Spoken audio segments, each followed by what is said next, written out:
একটা সময়ের কথা, এক ছোট্ট গ্রামে বাস করত এক দয়ালু ছেলে যার নাম ছিল স্যাম।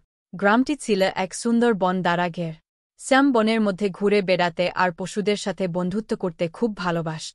একদিন সকালে বনে হাঁটার সময় স্যাম এক মৃদু কান্নার আওয়াজ শুন। আওয়াজের উৎস অনুসরণ করে সে দেখতে পেল একটি শিশু হরিণ কাটাছোপে আটকে আছে।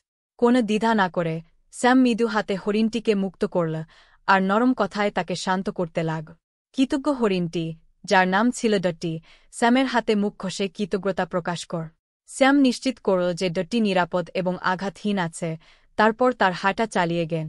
কয়েকদিন পরে নদীর ধারে খেলতে গিয়ে স্যাম হঠাৎ পা পিছলে জলে পড়ে গেল। সে জলের স্রোতের সাথে লড়াই করতে লাগল, সাহায্যের জন্য চিৎকার করতে লাগল।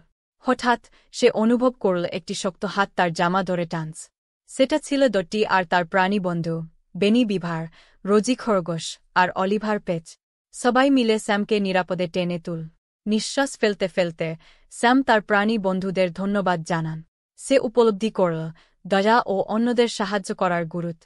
সেই দিন থেকে স্যাম আর বনের প্রাণীরা এক বিশেষ বন্ধনে আবদ্ধ হল, সবসময় একে অপরের খেয়াল রাখ।